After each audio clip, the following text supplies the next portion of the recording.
धन्य है वे मनुष्य जो गुफाओं में रहकर परम ज्योति का ध्यान करते हैं, उस परम पिता परमात्मा का ध्यान करते हैं, और जिनके अंक में बैठे हुए परीक्षण उन्हीं के आनंद जनित आंसुओं का पान करते हैं। तो वे मनुष्य धन्य हैं जो उस परम पिता परमात्मा की खोज में चले हुए हैं, जो उसका ध्यान करते हैं, जो अपने जीवात्मा को तीनों गुणों से मुक्त करने का प्रयास करते हैं। ऐसे मनुष्य धन्य हैं। और वो एकांत में जाकर, जहाँ पर बाहर की शांति है, वो ऐसी जगह का चयन करते हैं, और ऐसी जगह का चयन करके वहाँ उस परम पिता परमात्मा की ज्योति का ध्यान करते हैं। अपने मन बुद्धि के साक्षी बनते हैं, अपने मन बुद्धि के अंदर उठने वाले व्यक्तियों को देखने वाले बनते हैं और उनका साक्षी बनते हैं। जैसे वो उनके साक्षी बनेंगे, उनके अंदर जो मन के अंदर विचार उठ रहे हैं, तो धीरे धीरे फिर उनके विचार ये क्षीण होना शुरू हो जाएंगे और उनके अंदर वो परम पिता परमात्मा की ज्योति प्रकट हो जाएगी। तो ऐसे मनुष्य धन्य हैं जो एकांत स्थान का चयन करते हैं। एकांत स्थान का अर्थ है कोई ऐसा स्थान जहाँ बाहर की शांति है, जहाँ ज़्यादा शोर शराबा नहीं है, जहाँ प्रकृति का सौंदर्य है, जहाँ सतोगुण है, जहाँ राजसी और तामसी वातावरण नहीं है। वो ऐसी जगह का चयन करेंगे, वो ऐसी जगह का चयन करके अपने स्वयं की खोज में लग जाएंगे। या फिर आप ऐसे भी कर सकते हो, अगर आप अपने घर पर, तो आप अपने घर पर एक कमरे का एडजस्ट करो और उस कमरे में ही ध्यान करना शुरू करो। तो फिर आपके कमरे के अंदर ही वे सात्विक गुण प्रकट हो जाएंगे, वाइब्रेशन प्रकट हो जाएगी। तो फिर उस कमरे के अंदर ही तुम्हारी साधना में अपने आप ही गति होनी शुरू हो जाएगी। ये तो उस समय की बात हो रही है, हजारों साल पहली बात है लगभग। लेकिन आज का समय ऐसा है कि आज तो तुम्हें अपने घर पर रह के ही ध्यान साधना शुरू करनी पड़ेगी, क्योंकि तुम बाहर भी जाओगे, कहीं पहाड़ों में जाकर बैठ जाओगे, गुफाओं में जाकर बैठ जाओगे, भोजन की व्यवस्था करनी पड़ेगी, कहीं ना कहीं से कुछ व्यवस्था करनी पड़ेगी। तो इसलिए तुम अपने घर पर ही अपनी साधना शुरू करो और अपना एक सिस्टम वहीं पर बनाओ, तुम्हारी वहीं पर साधना में गति हो जाएगी। अब वो समय नहीं रहा कि कहीं जाकर तुम आश्रम में जाओ या पहाड़ों में जाकर साधना करो। आश्रम में तुम जाओगे तो आश्रम में तुम्हें दुनिया भर की राजनीति मिलेगी, तुम अपने स्वयं की खोज कर ही नहीं पाओगे, क्योंकि वहाँ लोग एक दूसरे की टांग खींचते रहते हैं, वो कोई साधना तो करते नहीं, वो आपस में लड़ते रहते हैं, झगड़ते रहते हैं। इतने केस होते हैं हरिद्वार के अंदर, इसी केस के अंदर रोज़ कहीं ना कहीं से आपको खबर पढ़ने को मिलेगी कि उस आश्रम में झगड़ा चल रहा है, उसमें विवाद हो रहा है। तो ये विवाद जगह जगह प्रकट हो गए, सबके अंदर ईर्षा द्वेष प्रकट हो रही है, क्योंकि वो मनुष्य अपने स्वयं की खोज में ही लगे, वो बाहर की वस्तु में उलझ गए। और जो मनुष्य बाहर की वस्तु में उलझ गया, चाहे वो सन्यासी बन गया बाहर से, चाहे उसने भगवे कपड़े पहन लिए, चाहे पीताम्बर पहन लिया, तो वो अपना जीवन उसने लड़की बना लिया। क्योंकि जब तक वो अपने अंदर सात्विक गुण की व्यक्ति नहीं लेके आएगा, तो उसके अंदर ये उठेंगी, ईर्षा उठेगी, द्वेष उठेगा, लोभ उठेगा, काम उठेगा। तो तुम पहले अपने अंदर सतोगुण की व्यक्ति लेके आओ, तुम जहाँ पर भी हो, तो फिर तुम्हारी ध्यान साधना आगे बढ़ जाएगी। तो इसलिए तुम्हें आज तो अपना एडजस्ट अलग ही करना पड़ेगा। अगर तुम्हें ध्यान साधना में चलना है, तो ध्यान साधना में चलने के लिए तुम्हें अपना एडजस्ट अलग ही करना पड़ेगा। या फिर किसी ऐसे गुरु का चयन कर लो जो जागा पुरुष हो और वो तुम्हें सन दे दे, तो वहाँ पर रह के भी तुम अपनी साधना को आगे बढ़ा सकते हो। नहीं तो ऐसे किसी स्थान का चयन मत करो और किसी के पास मत लाओ, और संसार को छोड़ के कहीं जाने की जरूरत नहीं है, क्योंकि संसार का अर्थ बाहर से नहीं है, संसार का अर्थ है अंदर से। ये जो तुम्हारे अंदर बीतती बैठी हुई है, तुम आश्रम में चले जाओगे छोड़ के, लेकिन आश्रम में भी तुम्हारे अंदर वही ईर्षा रहेगी, द्वेष रहेगा, काम रहेगा, लोभ रहेगा, क्योंकि अध्यात्म का मतलब है अंदर से।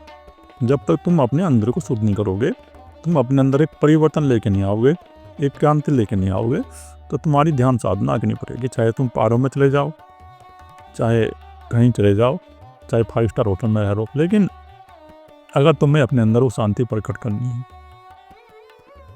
वो ध्यान की ज्योति जलानी है, स्वयं की खोज करो और स्वयं की खोज में निरंतर लगे रहो, अपनी यात्रा को निरंतर आगे बढ़ाओ। ध्यान करो उस परमपिता परमात्मा का, और ध्यान करके अपने अंदर सात्विक गुण प्रकट करके लग जाओ उस स्वयं की खोज में, तो तुम्हारे अंदर भी ज्योति प्रकट हो जाएगी। हमारी आयु तो केवल मनोरथ के भवन में बनी बावड़ी के तट पर स्थित क्रीड़ा उद्यान में लीला करते ही क्षीण होती जा रही है। परंतु जो संसारी मनुष्य है उनकी बात हो रही है अभी यहाँ, क्योंकि उनकी आयु क्षीण होती जा रही है। उनकी आयु क्षीण होती जा रही है। वो बाहर के तालाब के किनारे बैठ जाएंगे या कहीं बावड़ी के किनारे बैठ जाएंगे और वो चिंतन करेंगे, भोगों का चिंतन करेंगे, धन का चिंतन करेंगे और स्त्री का चिंतन करेंगे। उनके अंदर यही चिंतन, उनके अंदर हमेशा भोग को भोगने की आकांक्षा है। तो भोग में उनका चित्त पूरी तरह से आसक्त हो गया है। और जिस मनुष्य का चित्त भोग में पूरी तरह से आसक्त हो गया तो उसने अपनी पतन की यात्रा प्रारंभ कर ली है। उसका फिर पतन होगा। आयु उनकी क्षीण होती जा रही है। तो उन्होंने कोई अपने अंदर वो परमपिता परमात्मा की ज्योति प्रकट करने का प्रयास नहीं किया। वो अपनी आयु को ऐसे क्षीण कर रहे हैं, संसार में लगे हुए हैं और संसार में लगे रह के बाहर की वस्तुओं को ही प्राप्त करने के लिए निरंतर प्रयास करते हैं और उनका संग्रह करते हैं और काम की निरंतर उनके अंदर इच्छा रहती है। उनके अंदर यही इच्छा उत्पन्न होती है कि मैं दूसरी स्त्री को भोग लूँ, उस स्थिति को भोग लूँ या स्त्री के अंदर में उस पुरुष को भोग लूँ।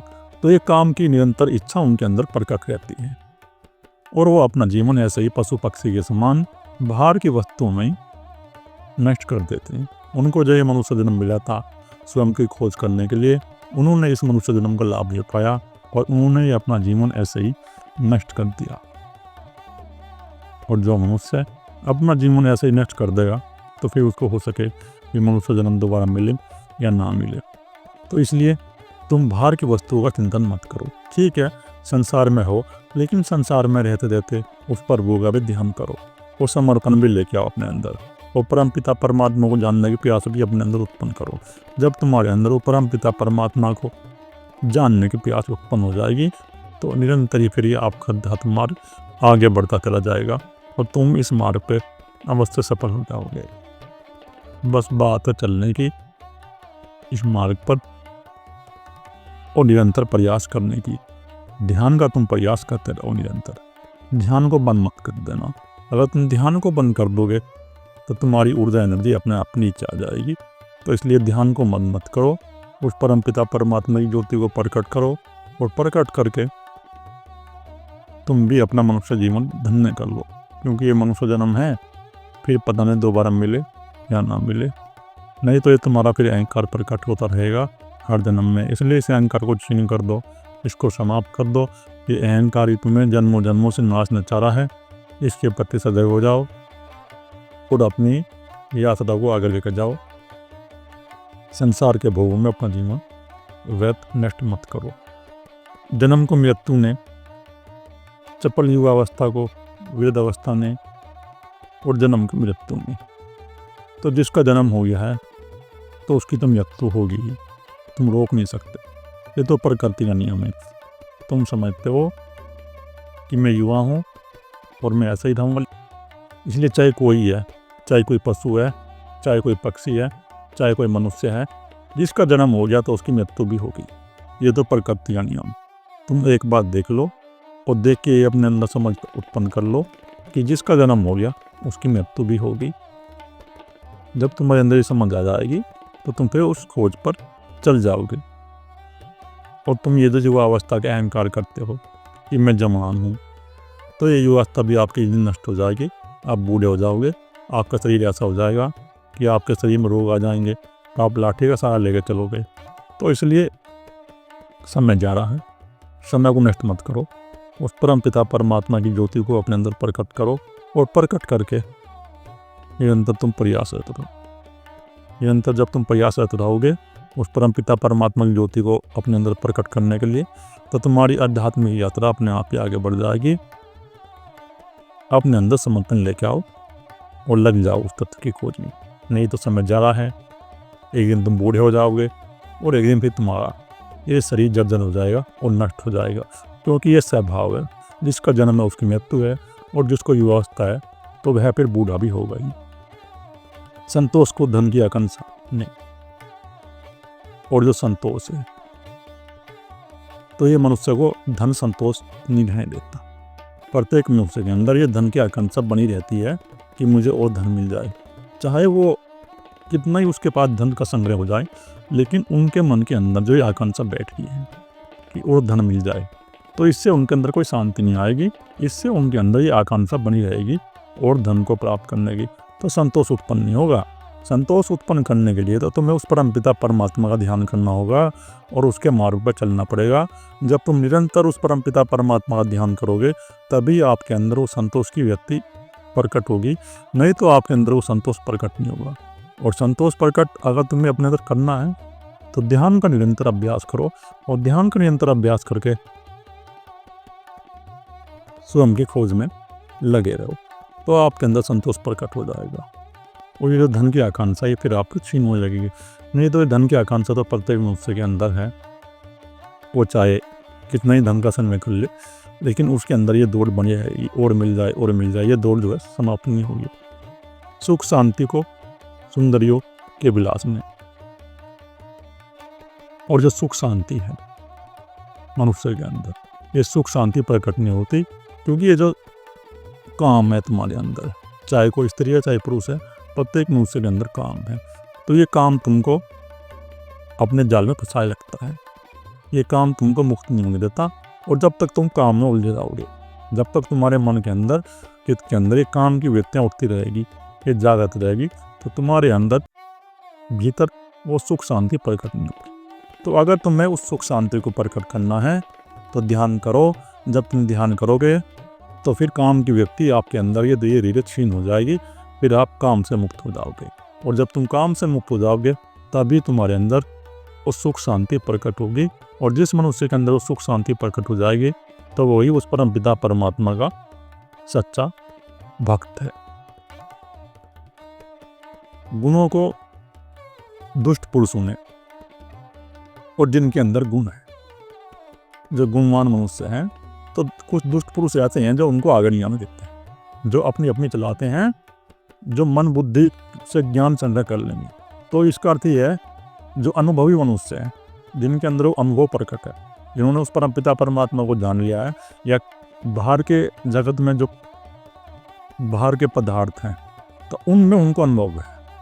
लेकिन कुछ दुष्ट मनुष्य ऐसे हैं जो अपने आप को बड़ा चढ़ा कर दिखाएंगे और अपनी बड़ाई करेंगे, और अपने आप को बड़ा चढ़ा कर दिखा के ये दिखाएंगे कि मेरे से बड़ा कोई नहीं।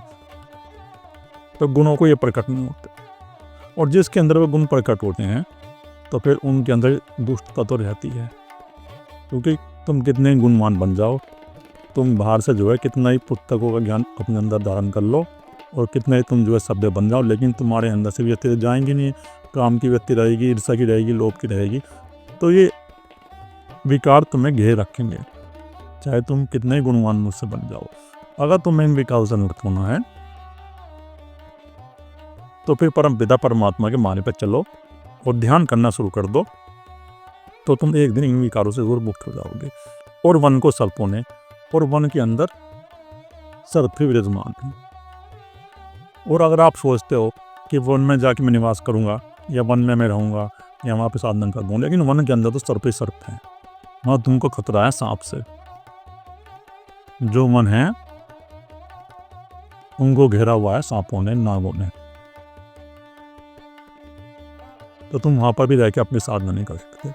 इसलिए साधना के स्थान वो चुनो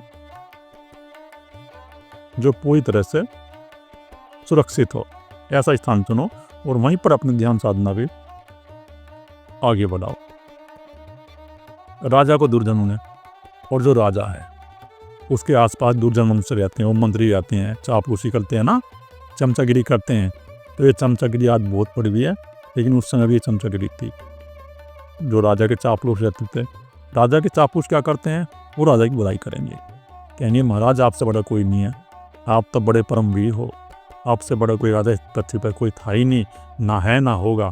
तो इस प्रकार वो राजा की बुराई करेंगे, लेकिन सत्य नहीं बताएंगे राजा को। जो राजा कोई गलती करेगा या उसके राज्य में कोई गलती होगी, वो बात नहीं बताएंगे राजा को, उसकी मान बढ़ाई करेंगे और मान बढ़ाई करके उसको चढ़ाए रखेंगे। तो इस प्रकार ये चापलूस जो हैं राजा को घेरे रखते हैं।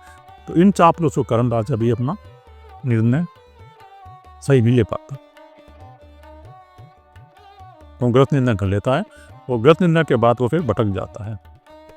तो हर जगत में जाओगे कोई किसी न किसी ने इस संसार को गिरा ही रखा है और भोग सामग्री को अस्थिरता ने आक्रांत किया हुआ है। तो ये जो भोग है, ये जो भोग की सामग्रियाँ हैं, धन है, स्त्री हैं, तो ये सब अस्थिर है।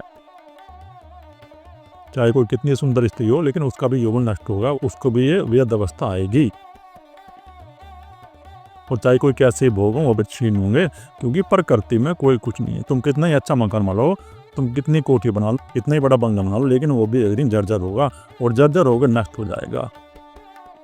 तो ये सब क्षण भंगुर है। तो तुम इन क्षण भंगुर के पीछे मत भागो, तुम अपने अंदर शांति प्रकट करो, और शांति प्रकट करके इस मार्ग में लग जाओ, परम पिता परमात्मा के मार्ग में लग जाओ, तो तुम्हारे अंदर फिर शांति प्रकट हो जाएगी।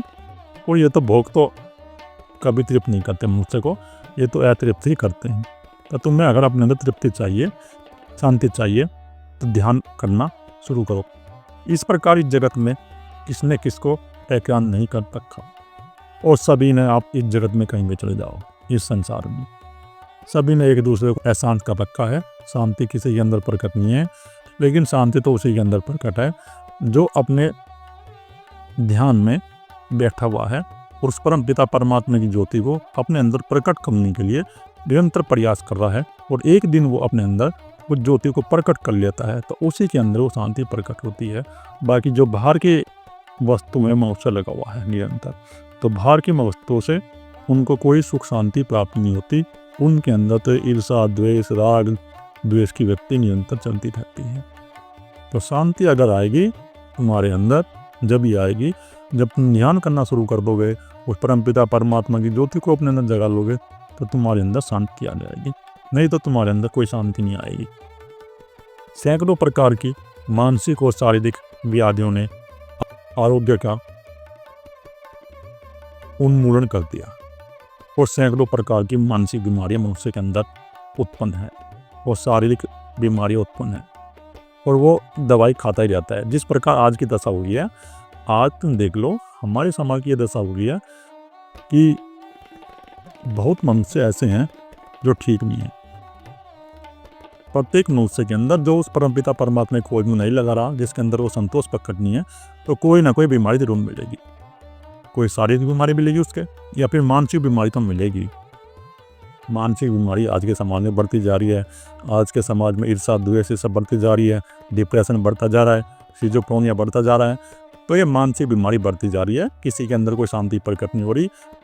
और ऐसे ऐसे मनुष्य हमने देख लिए जिन्होंने करोड़ रुपए इसका संग्रह कर लिया, अरबों रुपए कमा रहे हैं, लेकिन उनके अंदर डिप्रेशन आ गया, सिजोफ्रेनिया आ गया, उनके अंदर यह पागलपन आ गया, क्योंकि उन्होंने धन का संग्रह तो कर लिया, अब उनका धन कोई काम का नहीं है। तुम कितनी ही धन का संग्रह कर लो, अगर तुम्हारे अंदर शांति नहीं है, विवेक नहीं है, प्रज्ञा नहीं है, तो वह धन तुम्हारे कोई काम नहीं आ गया। और जहाँ द्रव्य की प्रचुरता रहती है, वहाँ विपत्ति द्वार को तोड़कर जाती है। तो कोई कितना ही धन संग्रह कर ले, लेकिन विपत्ति अगर आएगी तो तुम्हारे द्वार को तोड़ देगी, तोड़कर तुम्हारे घर में प्रवेश कर जाएगी।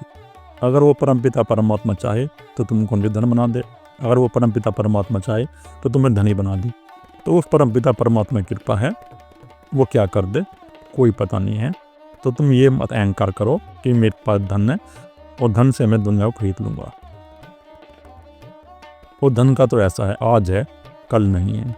ये तो हम देख रहे हैं, बड़े बड़े जो अरबपति हैं वो निर्धन हो जाते हैं, और जो निर्धन है वो बड़े बड़े अरबपति बन जाते हैं। तो ये सब उस परमपिता परमात्मा की कृपा से तुम्हारे पास आया है, और पता नहीं कब चला जाए। तुम इसका अहंकार मत करो, विपत्ति तुम्हारे द्वार पर पता नहीं कब रहा। तो भरत जी ये कहने का प्रयास कर रहे हैं, वो आपको बता रहे हैं कि विपत्ति पता नहीं कब आ जाए, इसलिए तुम उस परमपिता परमात्मा का ध्यान करना शुरू कर दो। क्योंकि संसार में जो उत्पन्न होता है वो नष्ट होता है, जो प्रकट होता है वो खत्म होता है। तो इसलिए उस मृत्यु का देखो, वो मृत्यु पता नहीं कब आ जाए, और तुम किसी भी चीज़ का अहंकार मत करो, क्योंकि बड़े बड़े अहंकारी थे जो चले गए। तुम उस परमपिता परमात्मा को अपने अंदर प्रकट करके उसकी खोज करके निरंतर अपने मार्ग पे आगे बढ़ो, और ये अहंकार मत करो, क्योंकि धन तो ऐसा है पता नहीं कब चला जाए और कब आ जाए। इसलिए धन को उस परमपिता परमात्मा के मार्ग में लगाओ, सदुपयोग करो, और स्वयं की खोज में धन को लगाओ। जब तुम स्वयं की खोज में धन को लगाओगे, तुम्हारी निरंतर यात्रा आगे बढ़ती चली जाएगी। उसे मृत्यु अपने वश में अवश्य ही कर लेती है। और चाहे तुम कितना भी धन संग्रह कर लो और कोई कितना भी धनपति मनुष्य हो, कितना ही बड़ा राजा हो, लेकिन मृत्यु उसको छोड़ेगी नहीं, मृत्यु उसको लेके जाएगी। ये काल ऐसा है, ये काल बड़े बड़ों को ही लेके चला जाएगा और चला गया। इतने बड़े बड़े राजा हो गए, सिकंदर हो गया, अकबर हो गए, नेपोलियन हो गए, तो इतने बड़े बड़े राजा महाराजा हुए, सब चले गए उस काल के गाल में, कोई नहीं बचा। तो ये मृत्यु ऐसी है, सबको लेके जाएगी, किसी को नहीं छोड़ेगी। तो इसलिए तुम अहंकार मत करो किसी प्रकार का अपने अंदर। तुमको ये मनुष्य जन्म मिला है और इस मनुष्य जन्म को सार्थक करो, ध्यान करना शुरू करो और शांति अपने अंदर लेके आओ। जब तुम शांति अपने अंदर लेके आओगे तो तुम्हारा ये अध्यात्म मार्ग अपने आप ही आगे बढ़ता चला जाएगा। तब ऐसी कौन सी वस्तु है जो विधाता ने स्थिर रहने वाली बनाई हो? तो इस जगत में ऐसी कोई वस्तु नहीं है जो नष्ट न हो, क्योंकि जगत के अंदर जितनी भी वस्तुएं हैं वो सब 5 तत्वों से बनी हुई हैं। पृथ्वी, जल, अग्नि, वायु, आकाश, और सब इन्हीं में विलीन होगी। और एक समय ऐसा आएगा जब पृथ्वी पर आएगी, जब ये पृथ्वी नष्ट होगी, कभी भी आए वो पृथ्वी जो तत्व है वो जल में विलीन हो जाता है, और जल तत्व जो है अग्नि तत्व में विलीन हो जाएगा, और अग्नि वायु में विलीन हो जाएगी, और वायु उस आकाश में विलीन हो जाएगा। तो सब शून्य से निकला है और उस शून्य में ही समा जाएगा। उस परम पिता परमात्मा है जगत निकला है, उस परम पिता परमात्मा में समा जाएगा। तो इस जगत में कोई अस्थिर नहीं है। तुम ये जो अपने अंदर ध्यान पाल के बैठ गए, ये धन मेरा है, ये मकान मेरा है, और ये आश्रम मेरा है, तो ये भ्रांति अपने अंदर मत पालो। उस परम पिता परमात्मा की खोज में चलो और अपने अंदर उस ज्योति को प्रकट करने का प्रयास करो। अगर तुम्हें ये अपना जन्म सार्थक बनाना है तो एक बार विवेक कर लो और विवेक करके देख लो कि जगत में जो भी है वो सब नष्ट होगा, वो नष्ट हो रहा है। आप कोई कितना बड़ा भवन बना लो वो भी एक दिन नष्ट हो जाएगा। और ये जो आपके यौवन है, चाहे किसी स्त्री पुरुष का यौवन हो, सब नष्ट होगा। एक दिन तुम्हारे अंदर ही वृद्ध अवस्था प्रकट होगी, और वृद्ध अवस्था प्रकट होने के बाद तुम्हारी मृत्यु होगी। तुम ये मत समझ लेना कि मैं जवान रहूँगा या मैं जवान रहूँगी, सबका बुढ़ापा आएगा और एक दिन तुम्हारे हाथ में भी वो लाठी हो जाएगी, तुम्हारा शरीर भी ऐसा हो जाएगा जो तुम्हारे शरीर से नहीं चला जाएगा। इसलिए सावधान हो जाओ और सावधान होकर स्वयं की खोज में लग जाओ, उस परम पिता परमात्मा के मार्ग में चलो। यही कह रहे हैं भरतरी जी, ये अपना जीवन व्यर्थ मत करो, उस तत्व की खोज में लग जाओ। ओम।